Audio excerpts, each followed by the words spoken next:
অনেকেই দেখবেন ভালো খাচ্ছে, ভালো পড়ছে, তারপরও বলবে তার এই নাই, সেই নাই, সে অনেক অভাবী, দুঃখী মানুষ।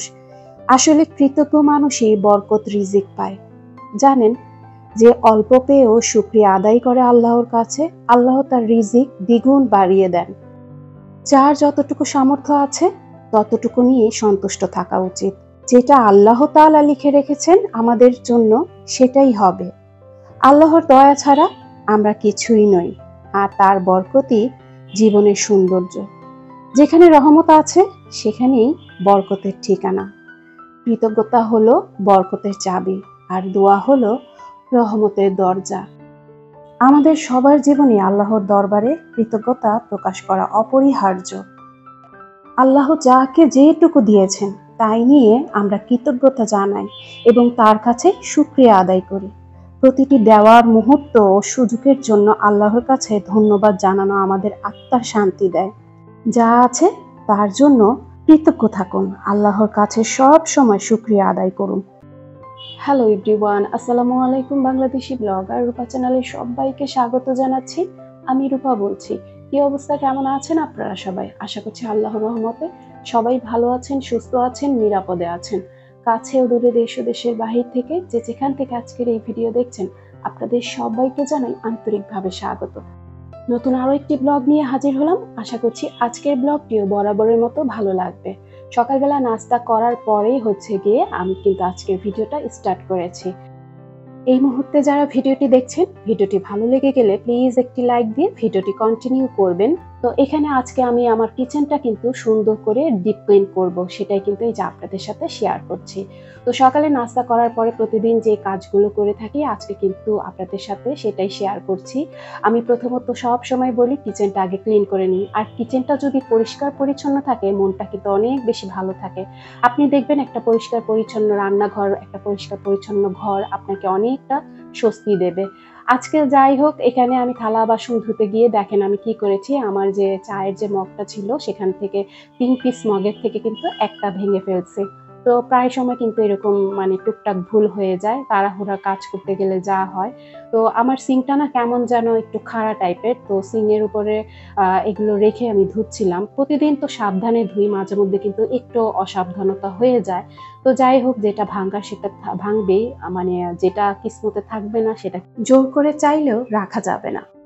এখন যেটা করছি আমি কিন্তু সুন্দর করে চুলাটা পরিষ্কার করে এই যে আমার কাউন্টার টপটা কিন্তু সব সময় এইভাবে আমি মেজে নিই। প্রতিদিন একবার করে হলেও আমি সাবান দিয়ে পরিষ্কার করে নিই। আমার রান্নাঘর সব সময় কিন্তু চকচকে ঝকঝকে থাকে। আসলে রান্নাঘর যদি প্রতিদিন একবার করে আপনি একটু পরিষ্কার পরিচ্ছন্ন করে রাখেন, রান্নাঘরে কখনোই চিটচিটে ভাব হবে না। এই মুহূর্তে যারা ভিডিওটি দেখছেন এখন একটি লাইক দিতে ভুলে গিয়েছেন, প্লিজ একটি লাইক দিয়ে ভিডিওটি কন্টিনিউ করবেন। আপনাদের ছোট্ট একটি লাইক আমার এই ভিডিওটাকে অনেকের কাছে নিয়ে যাবে। আর ভিডিও দেখতে দেখতে যদি ভিডিওর কোনো অংশে ভালো লেগে যায় বা আপনার মন ছুঁয়ে যায়, চ্যানেলটি সাবস্ক্রাইব করে পাশে থেকে যেতে পারেন। আচ্ছা, যেহেতু লাইকের কথাই আসলো, একটু না বললেই হয় না। আসলে আমি এখানে কাজ করছি আজকে অনেক দিন ধরেই, যেহেতু তো আমি কিন্তু আমি কখনোই খুব বেশি কথা বলি না। অনেকেই নাকি অনেককে হিংসা করে, এই করে সেই করে, এগুলোও শুনি। আসলে হিংসা এগুলো আমার সাথে যায় না। আর অনেকেই বলে এরে এই দেখতে পারে না, সেই দেখতে পারে না, কিন্তু আমি এগুলো কিছুই বলবো না। এটা এইখানে যার যার ব্যক্তিগত ব্যাপার। কিন্তু আমার ভিডিওতে অনেক ব্লগার আপুরা আছে যারা এসে একটা কমেন্ট করবে, আপু ভালোবাসা দিয়ে ভিডিওটা দেখেছি, অনেক ভালো লেগেছে, আরো অনেক অনেক মিষ্টি মিষ্টি কথা বলবে। হ্যাঁ, প্রথমেই তারা লাইক দিয়ে দেখেছে, আসলে লাইকের লটাও দেয়নি কিন্তু তারা। আচ্ছা যাই হোক, এখানে অনেক কথা বলে ফেললাম। আর এখন যেটা করছি একটু কাজের কথায় আসি। তো এই যে আমার যে জারটা দেখছেন, এই জারটা কিন্তু আমি সকালেই ধুয়ে রেখেছিলাম, ধুয়ে এটাকে উপর করে রেখেছিলাম। এখন এটা মুছে নিচ্ছে একটা টিস্যু দিয়ে, ভালো করে ভিতরে যে পানিটা ছিল সেটা কিন্তু একদম সুন্দর করে মুছে নিলাম। তো এখানে বুটের ডাল নিয়ে আসছে, তো বুটের ডালটা কিন্তু রিফিল করে নিব। আমাদের ঘরে কিন্তু সব সময় দেখা যায় কি যে বুটের ডাল, তারপর মুগ ডাল, এই ডালগুলো সব সময় দেখা যায় এনে রাখি। কারণ কি, মুগ ডাল দিয়ে বা বুটের ডাল দিয়ে কিন্তু প্রায় সময় আমি মুরগির মাংস, ডিম বা গরুর মাংস কিন্তু রান্না করে থাকি।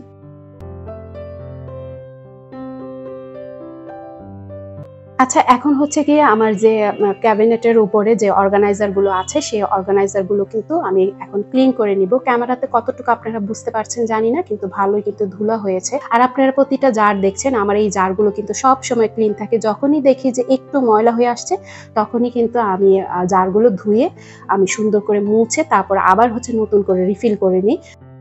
এইভাবে যদি প্রতিটা জিনিস বা প্রতিটা বয়াম যদি এইভাবে আমরা পরিষ্কার পরিচ্ছন্ন করে রাখি, সবসময় কিন্তু চকচকে ঝকঝকে থাকবে। আপনি ঘরের যে কোনো জিনিসে আপনার একটু পরিশ্রম যদি প্রতিদিন করেন ১০ মিনিটের জন্য, আপনার প্রতিটা জিনিসই কিন্তু সবসময় পরিষ্কার পরিচ্ছন্ন থাকবে। এই যে দেখেন আমি কাজগুলো করছি, এগুলো কিন্তু খুব বেশি সময় লাগে না। হাতে ১০ থেকে ১৫ মিনিট সময় নিয়ে যদি আপনি কিচেনটা পরিষ্কার করেন প্রতিদিন, সবসময় এরকমই পরিষ্কার পরিচ্ছন্ন থাকবে।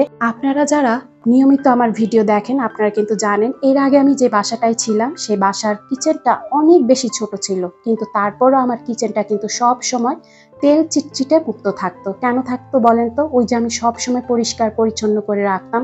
আমার যে কিচেনটা ছিল সেইখানে শুধু আমি কোনো রকম দাঁড়াতে পারতাম, তারপরও আমার কিচেনটা সব সময় কিন্তু আমি ক্লিন করে রাখতাম। এখন তো মাশাআল্লাহ আলহামদুলিল্লাহ আল্লাহর কাছে লাখ লাখ শুকরিয়া আদায় করি এই যে এত সুন্দর একটা কিচেন আমাকে মিলিয়ে দিয়েছে।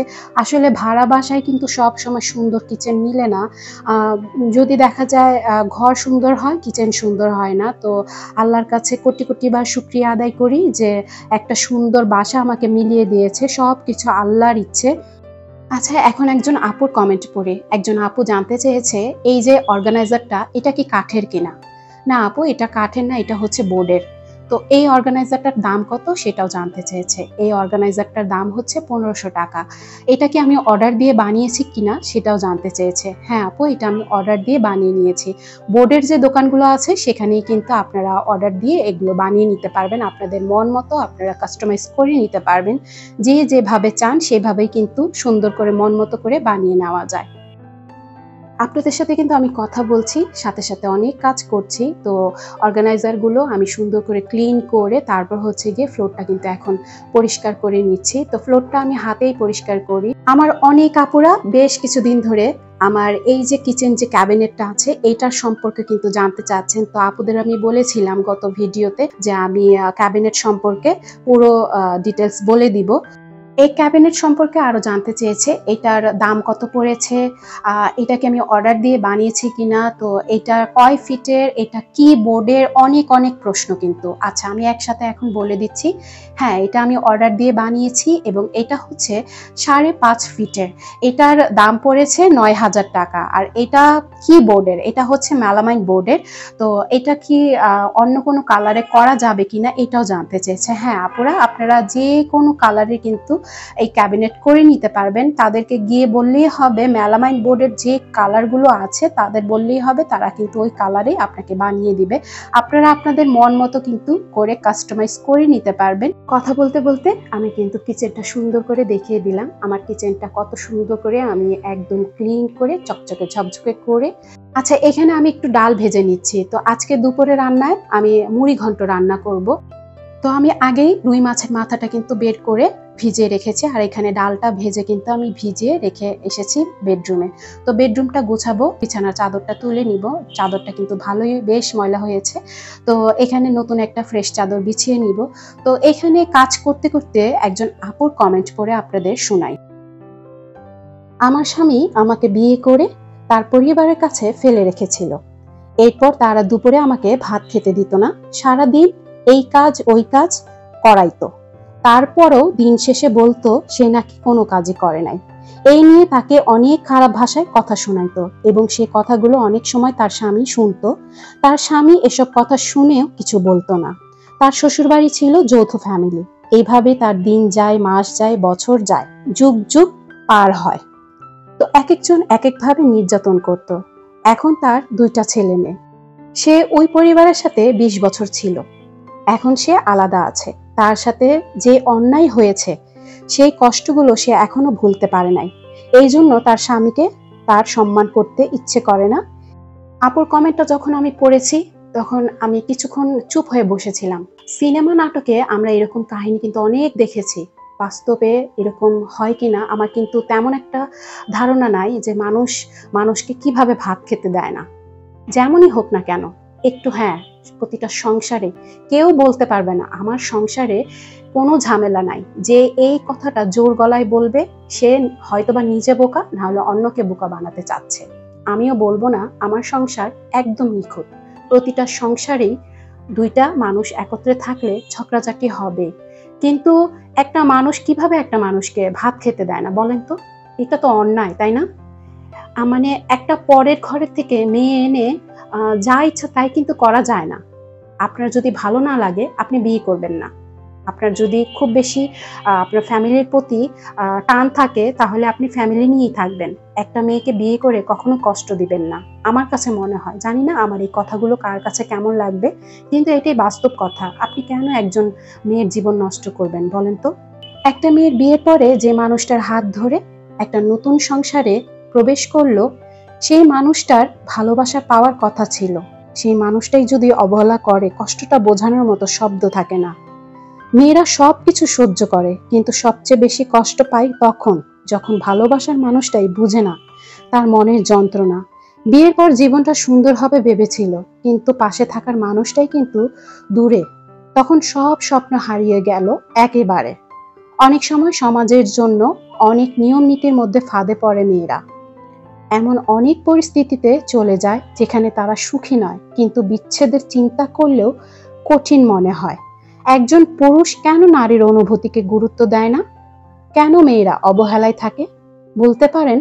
একটি বিয়ের আসল অর্থ হলো ২ জনের মধ্যে থাকবে সম্মান ও ভালোবাসা। একটা মানুষ কতটা কষ্ট পেলে এই কথাটা বলে যে তার স্বামীকে এখন আর সম্মান করতে ইচ্ছা করে না। তার কষ্টগুলো হয়তোবা আমরা বুঝবো না, কিন্তু তারপরও আপু বলবো প্রতিদিন নতুন করে কিন্তু শুরু করার সুযোগ থাকে। তাই অতীতকে ভুলে যান, সামনে এগিয়ে যান। যেহেতু আপনার ২ টা সন্তান আছে, আমি জানি না আপনি কথাটা কি বুঝিয়েছেন, আপনি কি এখনো আপনার স্বামীর সাথে কি আছেন কিনা, বা আপনি আলাদা থাকতে কি বুঝিয়েছেন, স্বামী নিয়ে কি আলাদা আছেন কিনা তা তো আর আমি বলতে পারছি না, কিন্তু আমি এতটুকুই বলবো আপনি অতীতকে ভুলে যান। আপনার সন্তানের মুখের দিকে তাকিয়ে আপনি আপনার স্বামীর সাথে সবকিছু আবার নতুন করে শুরু করুন। আসলে আমাদের মেয়েদের জীবন এটাই, মানিয়ে নিতে হয়। এটাই হচ্ছে আমাদের মেয়েদের জীবন। আপনাদের সাথে কথা বলতে বলতে আমি কিন্তু বিছানাটা সুন্দর করে গুছিয়ে বেডরুমটা পরিষ্কার পরিচ্ছন্ন করে বেসিনটাও পরিষ্কার করে নিয়েছি, আর এখানে দুপুরের রান্নাও কিন্তু হয়ে আসছে অলরেডি। তো এখানে আমি মুগ ডাল দিয়ে মাথাটা কিন্তু খুব সুন্দরভাবে কষিয়ে নিলাম, কষিয়ে এখানে কিন্তু গরম পানি করে দিয়েছি। আমার না যে গরম পানির যে ক্যাটেলটা ছিল সেটা কিন্তু নষ্ট হয়ে গিয়েছে, তো এখানে আমি চুলাতেই পানিটা গরম করে দিয়েছি। এখানে যেহেতু ডাল, তো ডালটা কিন্তু ঠান্ডা পানি দিলে এই মুহূর্তে ডালটা গলবে না, তো এই জন্য আমি কিন্তু একটু গরম পানি দিয়ে দিয়েছি। তো যাই হোক, এখানে কিন্তু এখন আপনাদের সাথে শেয়ার করছি আমি যে সুন্দর করে আমার বেডরুমটা আজকে একটু নতুনভাবে আবার গুছিয়ে নিয়েছি, সেটাই কিন্তু আপনাদের সাথে শেয়ার করছি।